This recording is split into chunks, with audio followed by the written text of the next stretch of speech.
RDC est une et indivisible. De la population et de tout le monde, c'est qu'il faut tout arrêter pour faire face à cette situation. Et que nous ferons de cette terre richement bénie un réel havre de paix, de prospérité et de progrès social.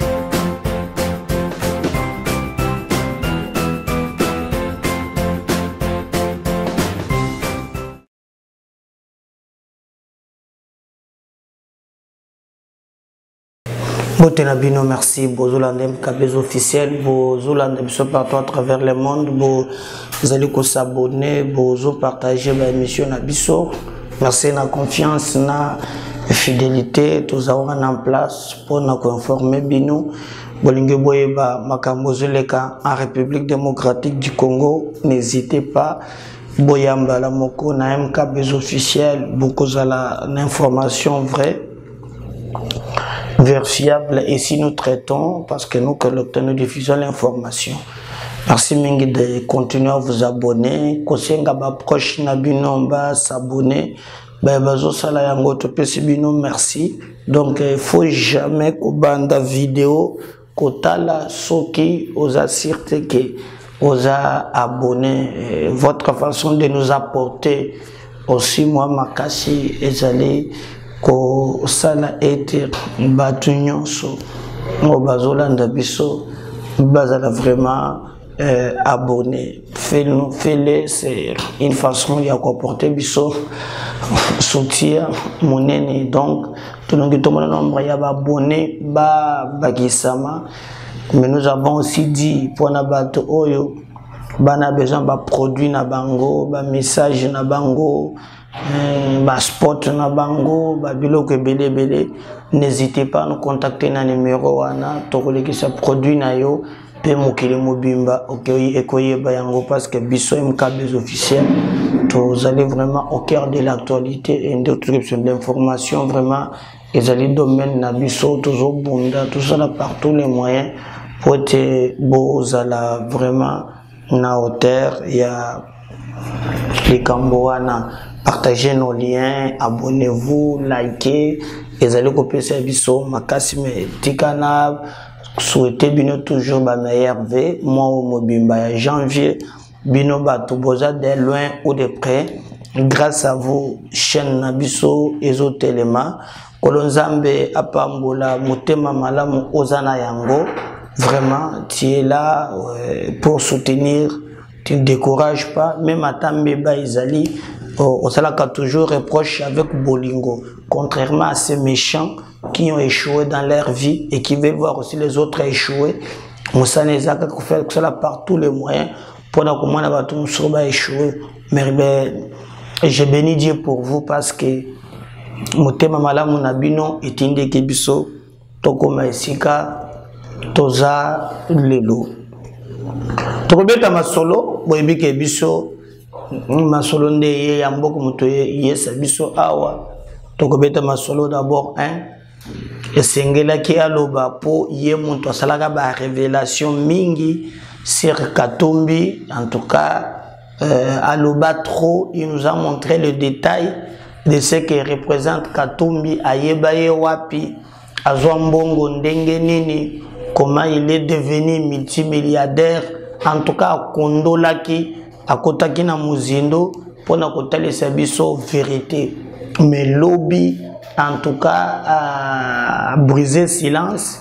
Il a encore parlé. Lui c'est qui boyebi très bien kombo naye ezali l'ancien bâtonnier Jean-Claude Moyambo yé à lobaki lobby bokoyoka makambo Moyambo a lobby. Oui, dans cette émission, Bokoyo Kayango. Alobini ni Mouyambo Jean-Claude. TV Zaradiote. Bokolandango. Tokochela Bido. Alors, ensemble avec vous, nous allons tirer conclusion sur cette classe politique non classable et Zalina à venir. Il y a Kotambu sa Congo lobby. Bokolanda Moyambo, Boumbonde Bokopé Sangaï, s'il faut te croire, na oya lobi sikoyo to ya kala, hein? Mais pourquoi lobi boye? Dans nos émissions, c'est aussi moi échange. Donc tu peux toujours nous écrire en privé, tu peux laisser un commentaire en regardant cette vidéo. Comment appréciation il y a classe politique, est-ce qu'on peut construire Congo avec cette classe politique? C'est possible, qu'est-ce qui fait tout Mokona Moko ako ça moi les connaisseurs sur ce point là. Tokobeta peli solo les sous bande konangai toujours na émission ya mokolo ya lelo Félix Tshisekedi a outi na Mbujimai a gagné Kinshasa. Nous apprenons que Tango Komikona sur place, il a inauguré quelques messages à la Kiwana, mais il a parlé pour les Kamboya Kasai. Il paraît Bazolo ba Mbongo Batinda Kikuna ba détourné yango. Entre autres, Bogomero Sinte ba conseiller tout ça. Bon, quand pour tout ça na Congo, je vis même la méchanceté, Batubazo s'attaquer na ingénieur David Moukeba, où il y a le conseil principal des infrastructures, et Naba Moussous. Et d'ailleurs, le conseiller David venait encore d'être reconduit, Babakisela qui est tâche Moussous. Mais qui peut m'expliquer comment un conseiller peut détourner l'argent? Bon, il y a au Congo, un conseiller à président, na matière moko songo il va détourner l'argent comment? Lui a quitté sur place, à cause de l'analyse, a même la présidence. Il y a Mbongo Poebima, chaîne Mobimbezan, conseil pour détourner Mbongo. Je sais qu'il y a la méchanceté contre Ndekowana, David, qui fait d'ailleurs son travail d'Enge Longo Bani. Éviter toujours de diaboliser les gens pour des positionnements personnels. Hein? C'est pas bien. Je vais être Nazo Tchak, comment un conseil peut détourner Mbongo. C'est quand il quitte la présidence, il va payer. Pour comme en place, tout chaîne mobimba ezali pour nous décaisser va fond. Je ne vois pas comment les conseils entrent dans la ligne de dépenses. Je ne le vois pas. Et puis le président répondait à la question. Il y a jeune moko azala qui a nazo tournaye. Pour éviter que toujours moyen ya ko salaire bato mususu ezali penza malamu atamukete. Tokobeta pe lisolo na mission oyo na Kibumba ba ndeko moko balande mission na basoso na biso o balobi ba Rwandais o bakosaki bato ke balongo na Kibumba batekali jamais kolongwa parce que lorsque ba komi et que armée a communiqué sur moi des ordres balingi diversion balingi ba créer, ils se sont sentis trahis. Bon mon Carmen a besoin d'une clairvoyance par rapport au plan B bazala kena yango ba bazala ke lobi na Kibumba ba lobi très bien que ba moni ba Rwandais wana sur place. Alors nous nous posons maintenant la question de ce que fait force wana au bazobenga force régionale, il y a CAC. Force wa musalezo sala tozo yebate. Mais la population sur place singai président meda biso awa tomoni ba Rwandais wana o ba mikosike baza ya M23 tomoni bango. Voilà information vraie. C'est que publicité on a balinga ki basala ezaki pona ko endormir biso. Mais aussi ce que nous demandons à armée na biso et là le lengene bazoko travailler sur place pour na ko récupérer ma belé na biso na maboko ya ba Rwandais wana. Parce que moi j'avais dit que cette année les années à liberté totale to ko permettre ata centimètre moko ya mabele na biso ekoya na maboko ya ba Rwandais wana vraiment to boyi na mutema mobimba esengeli nde biso to telema lokola mutu moko to pesa armée makasi to tia de côté ba divergence na biso to récupérer mabele na biso nde sima to continuer na débat moko politicienne. J'étais même étonné ya komona que même Denis Mukwege au babengi prix Nobel de la paix il va s'associer na bato oyo ba détourner ba millions ya Bukangalonzo comme Matata Mponyo et Mukwege prend même da aleki le bosso même pour nous défendre Matata alors qu'il y a détournement mais c'est que les alikambo moko ya somo ya somo donc les alikambo ya kukamo c'est toujours là que tokende nano na bitumba tolonga et après ma ponami ezali makambo ya gouvernance eza débat moko purement démocratique à l'interne mais makambo ya agression et aussi une mobilisation générale quelle que soit la tendance na biso la patrie d'abord le reste et après donc biso nem ka des officiels tozo bunda vraiment pour na koyebisa bino vérité et version au biso tozana yango mokolo ya alelo mais surtout boyeba ke tant que notre armée akobanda ko sala ba exploit biso to kobanda ko yebisa bino même situation sécuritaire sur terrain comme na bisibino publicité bo mona ki basala créer kibumba ke o ba Rwandais wana balungwa ki ezali kuta bando ko sur place ba yebisi ngalobe ba Rwandais bazakaka ba Rwandais bazakaka. Il y a aussi même complaisance moko oezo salema na ngambo ya bandeko mususu. Donc on doit vraiment travailler pour na commettre au état de nuire badongolo miso baye bazali kolinga bazongisa mboka na biso na sima.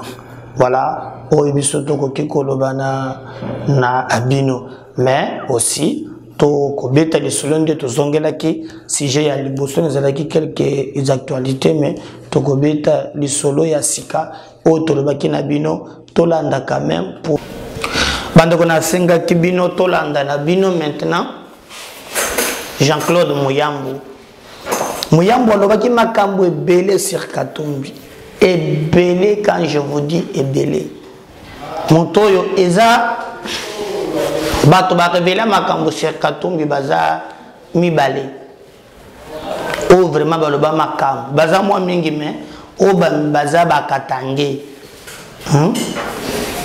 bon Muyambo pe aza na yokaka wa chanya bengi wa sa poso ki polonais ce que c'est la kasolo ce que c'est le kutanga na ebité mais au moins eza Muyambo ezali ngoi mulunda les deux là nde bayebisaki biso comment Katumbi a salaka sakanaka na bozwi ya Congo ngoi mulunda nous a montré comment Kabila zwaka ye comment bakomi awa comment batekela ye bakare minier comment il a exploité nos minéraux bon comme il est aussi en vie za makambo tomona kayango moi toko tango na profondeur ezate mais bino moko bobi makambo ya lobaki et même quand aujourd'hui Katumbi prétend que akoya ko diriger c'est lui le sauveur aya ko sauver un peuple en danger ezali kambo ya kokamwa pour nous avons vécu Katumbi en live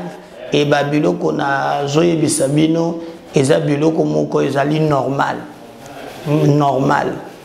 alors bato baza na kati ya ko réveiller je ne comprends absolument rien mais nous travaillons vraiment pour te tombola nkita ya mboka mais mboka na biso ekende liboso alors mutoye suko koloba depuis azalaki na congrès abandaki koloba te parce que il nous a révélé des choses c'est Jean-Claude Muyambo Katumbi Zambien Katumbi aboma kabasele abotola ba biloko na ye Katumbi azaboye. Et je me suis même à l'époque, je crois que c'était Bouchab, secrétaire général, Oyo, Muyambo, akomaka lettre alobi bozo fanda kotoyo katumbi azo sasa katanga ya kosasa mboke ezo kofa be katumbi azo sala nyonso katumbi azo paye ba minéraux katumbi azo botola batu biloko na bango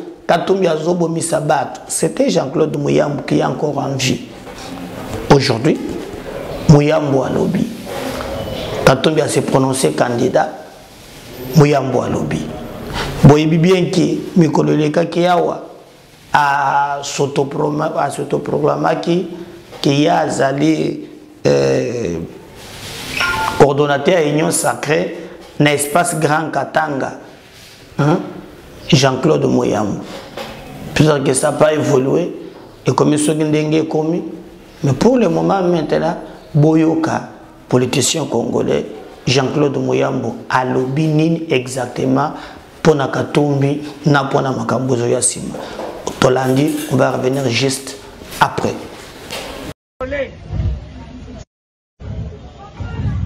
Le peuple congolais sache que je suis candidat président pour les élections de 2023.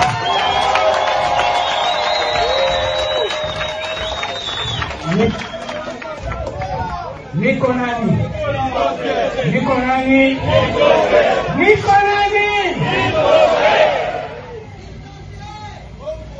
Ninajua mtasema tulikuona kwa Moise, sasa president nje. Niseme nitobole chifale na mie isumbulie la mwe tusumbulie kwenda kona Moise nitenda kumona take chukudu tutasumbulia et on va se mettre d'accord et nous allons diriger ce pays avec vous.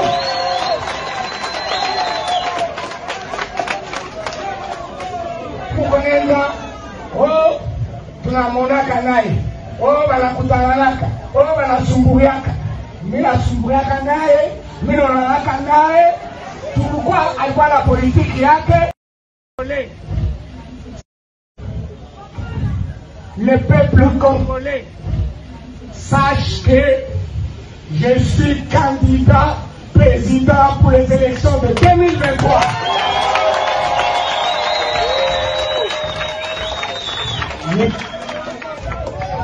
Nikonani.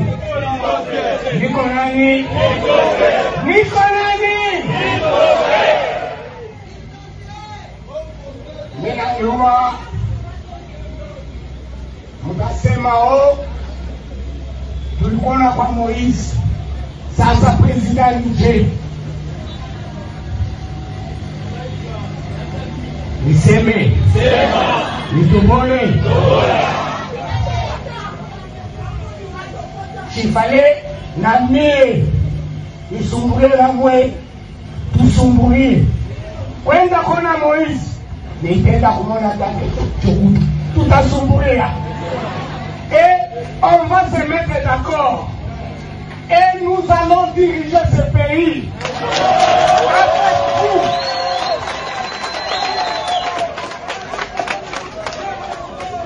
Kukonenda tunamonaka naye banakutananaka banasumbuliaka minasumbuliaka naye minonanaka naye tulikuwa alikuwa na politiki yake. Voilà.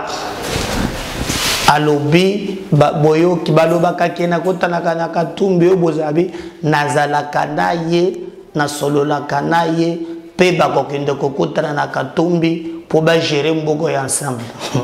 Muyambo, vous blaguez avec les gens, hein? Mboko ni vous gérer ensemble na katumbi. Oya biso. Bino bozela boko mona ba congolais. Hein? En fait vous vous moquez de nous. Vous lancez biso défi. Hein? Au lieu que biso toza ba touté. Moi je comprends absolument rien. Je comprends absolument rien. Ba congolais Muyambo na katumbi balance bino défi qui va gérer mboka na bino na nko bolinga te bango bakozwa mboka na bino bino mokolo mboko beko tekala bapa na propre mboka na bino. Mais parce que vous comprenez kate botala maintenant politicien congolais Valdi regardez ce que Mouyambo nous disait boyo makambo le bino akokende koluka ye bako solola bako diriger na ye ko nana ko diriger Congo. Suivez Mouyambo il y a quelques temps ce qui disait c'est des mêmes Katombi même bino ba congolais bato bozolanda bo fongola matoy bo comprendre que ce qui est un problème il y a kanyaka te. Comment ces types peuvent dire qu'ils vont gérer avec ces messieurs. On se Mouyambo, on revient juste après avec vous. Vous êtes venus puisque nous devons, je dois démontrer comment. Allons-y que Moïse est en train de vous. Ok. Voilà, c'est ça. Je vous donne encore un autre exemple. Quand moi je l'ai connu, on voyageait ensemble en business ou en fest. Il n'avait pas d'argent. Il n'avait pas d'argent. Rien, il n'avait rien. Vous non plus, alors, en ce moment-là, vous n'avez pas d'argent non plus. Mais vous voyagez ensemble. Non, moi j'ai dit, je voyageais en business, en fest. Je voyageais toujours en business ou en fest. Moi je ne dis pas que j'avais beaucoup plus d'argent ou quoi, non. J'avais des moyens pour ma survie. Bon, après, lui commence à acheter des avions. Donc, avec quel argent? Je vous dis qu'il n'avait pas d'argent. Oh, vous voulez savoir comment il a l'argent? Oui, c'est intéressant. Oui, c'est très intéressant. Comment il a eu l'argent tout d'abord? Nakanisi Nakini Boebi, M. Kabasele. Kabasele avec des documents. Kabasele, Yampagna, les fabricants. C'était les fabricants. Il a fait ces histoires, je ne sais pas qu'est-ce qui lui a poussé un bon matin. À comme on a ministre, ils sont vivants, Ingele, tout le monde que je cite là-bas. Ingele photo, oui. Ingele photo. Akabata la tête. Voilà, après ça t'a la tête.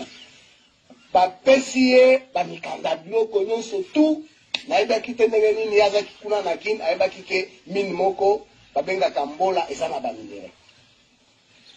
Le monsieur vient ici, il commence à travailler. La mine Naïwan. Et ça, je vais vous donner les images. Vous avez ça? Non.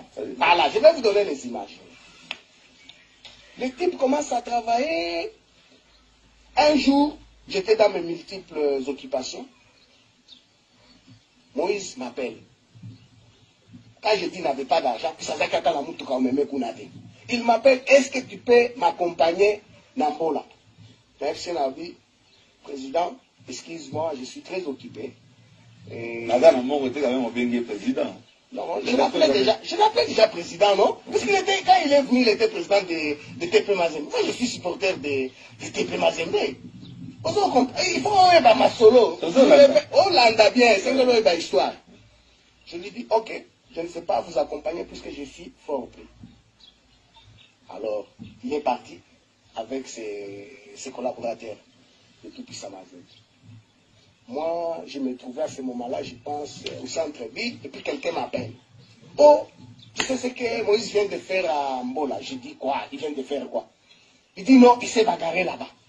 Et il a ordonné qu'on pille les biens de M. Kabassé. Je dis non, ce n'est pas vrai. C'est comme vous avez posé la question à l'habité. Vous avez posé ma cam. On a vu le téléphone, on a dit président. Nabengi Moïse. Non, je suis à la carrière. Je dis, mais président, je dis, non, président, tu ne peux pas faire des histoires comme ça. Pourquoi on était ensemble avec lui. Vous habité, à travailler dans le Libanais, moko, à bimisa ba minéré, à foutre à tout bien. Je dis, même ça, à foutre à tout bien, des problèmes, les Arabes. Tu comprends? Et le lendemain, ba minéré, on a ba piaki, ba creuser, atindi mutune moko kamwanya, ba benga ki kamwanya. Il va là-bas, à récupérer un gonyo, ça dit, tozo la binongongo, aïe. Ayote kangwa na société o comment on a habilité bakobat ayote kangwa tangwa teki kangwa cobalt na état brut il faut ba quantité pas na combinaison de fils 1 kilo c'est là na moto domaine c'est là na kanisi bloko zo posenga c'est plus que zo mona ngoli curiosité oyebi ba minéraux na bazo tango na ba sac ya 50 kg Voilà, bazotanga ba 50 ba sac à 50 kg. Ba creuser tellement bazala makasi. Dans moins d'une heure baki ba pomper ba camion à 20 tonnes ata mi balé. Bazo charger kaka. Mais ce n'est pas ça qui fait la richesse de quelqu'un, monsieur Mouyamba. Oh, demande-moi ça. Oh, écoute, alors j'ai l'impression qu'on est ignorant. C'est-à-dire à ce moment-là. Tant que puisque ces jours-là, Valère va minérer wana. Valère va minérer à moins na mi tromper ezaki pour une valeur à $1 million. Valère va minérer. Et puis par tonne non, Valère va minérer non soana. Et puis quand c'est les dit non, na ba mikanda na e ba biloko non. Mais yazaki ndemo saka ba poussa fait. Ya comme na ba diamant na ba minérer. On a ko tuna ngate, on a des problèmes na ngate. Ngala zo démontrer comment l'homme place nini adimisa kimbongo. Ba ina ba minérer ba teki. La zimbongo surplus puisque différence entre côté minéré et comment on dit bénéfice est énorme. Tu peux investir marge. Ok, investir $10, mais on dit à 200 ou 300. Et qu'est-ce qu'ils ont fait? Ok, bah foutu batouane. Tant que bah foutu batouane, bah on va commis siko, bah bando somba bah minéré directement entre temps. Tant que bah bando somba bah minéré. Et c'est quand on a le domaine à minérer. Une semaine, 2 semaines, les ébélés, aux autres doublés, les bénéfices, les autres kendem bang. Et c'est ce qu'il a fait. Kabassele, je vais te dire que Kabassele, ça a Koufi, n'a écouté sur le bien. Si tu as un problème, on a plus qu'à ta crise à Koufi.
De suivre Mouyamba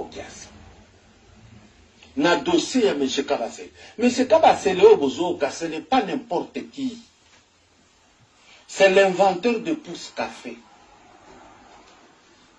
C'est un génie à Koufa na Lisolo Oyo.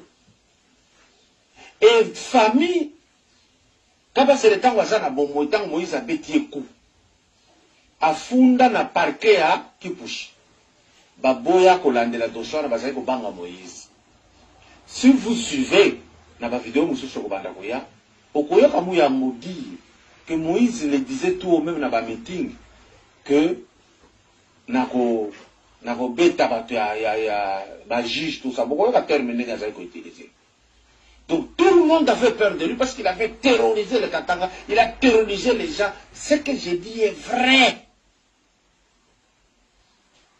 Bah journaliste c'est pas journaliste d'investigation.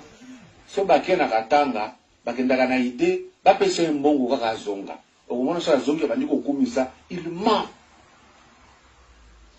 Donc il a fait ce coup à Kabasele et les Kassaïens sont restés sans brocher, sans rien faire. Batikala Ndegewana jusqu'à ce que Kabasele pousse qu'a fait un inventeur, Louba di Kassai, est mort. Batikala jamais collandé la dossier wana.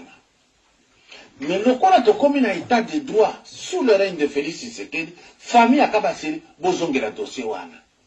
Ceux qui bazonge la dossier à Chebeya, mais qui est Moïse pour que bazonge la dossier T? Il doit retourner l'argent de Kabasele. Et autour de lui, quand je vois un Kassaïen autour qui parle Moïse, retenez une chose, Moïse n'a jamais aimé cette tribu. Même pas les Balbakat. Ce que je dis, je pèse mes mots. Quand il est entré au gouvernorat, il a chassé tous les Balbakat là-bas. So, mon atiki moko, azaki posa na ipo na likamosongolo, pour que les gens ne sentent pas. Mais lui, c'était ça. Ou tu es Moublamba, ou tu es Moubemba. Si tu n'es pas les deux, tu as moins de chances, ce que nous avons sanga. Le tribalisme est outrant avec lui. S'il regarde encore des gens de Tanganyika, de ceci, il leur parle en termes à Katanga. Mais il n'a pas besoin de ces gens, il a besoin de l'appui pour agir. Mes chers amis, c'est quand il devient gouverneur. Parce qu'il a... Je crois que Bolandi, Binomoko, vous comprendre, mais Moussous peut abimi Botalandenga Lati Bandegonangai. Nous autres, Mobimba Katumbi. Ça me rappelle des temps, il y a Sakayos. Un père, Congolais, Kokoma Boye, pour Nani.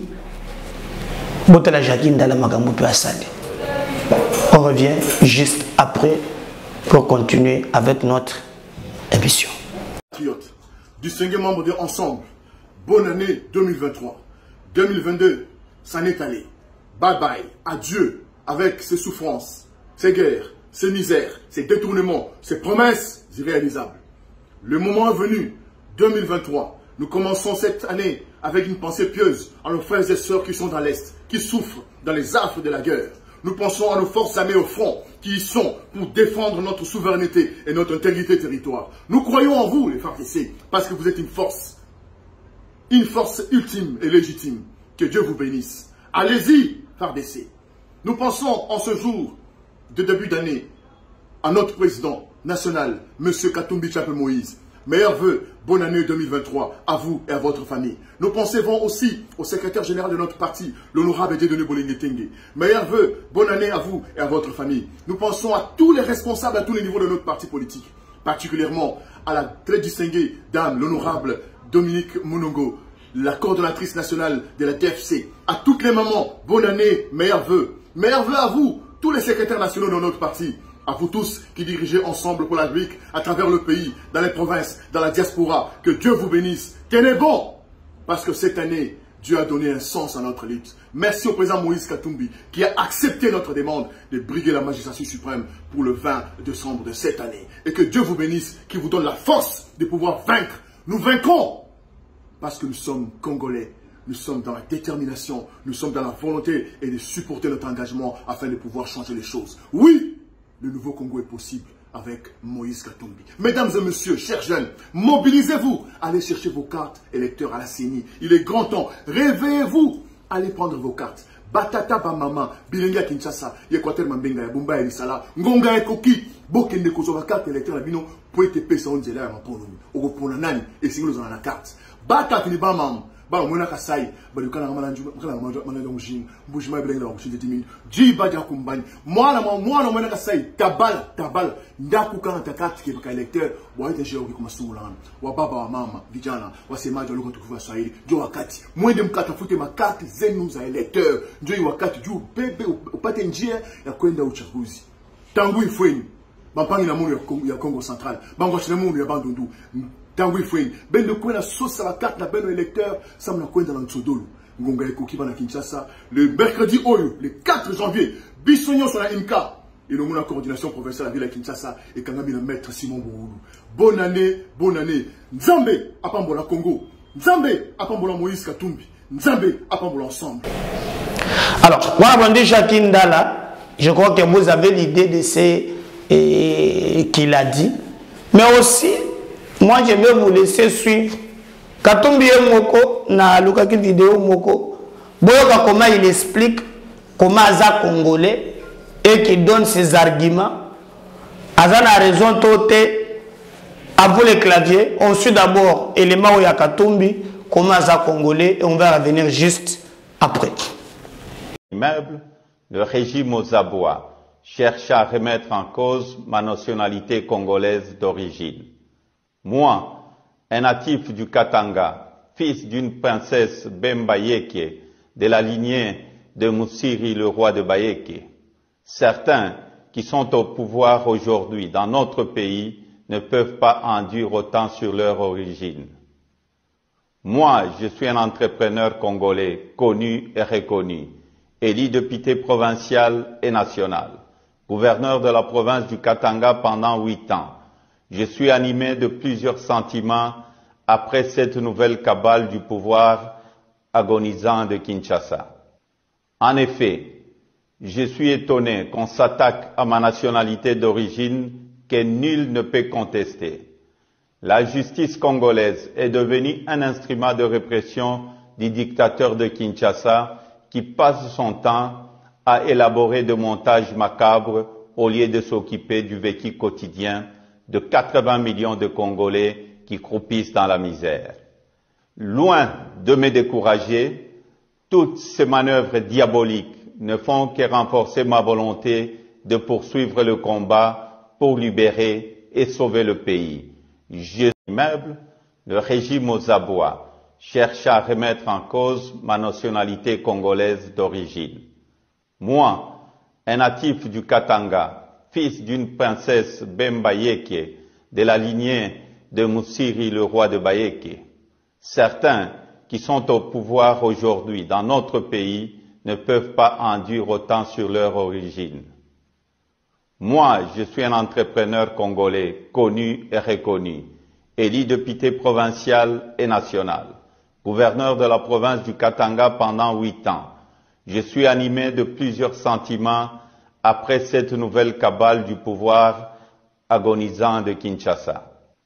En effet, je suis étonné qu'on s'attaque à ma nationalité d'origine que nul ne peut contester.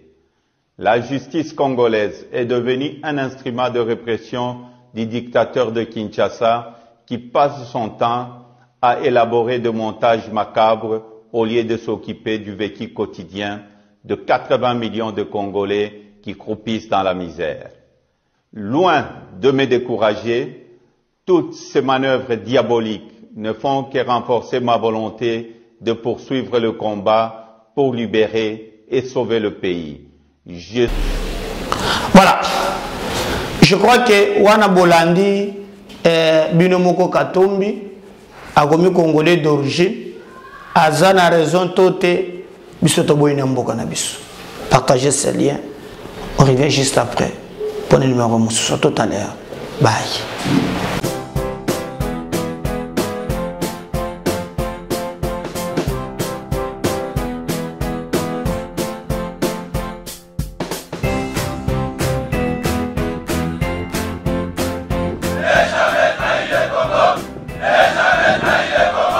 La RDC est une et indivisible. De la population et de tout le monde, c'est qu'il faut tout arrêter pour faire face à cette situation.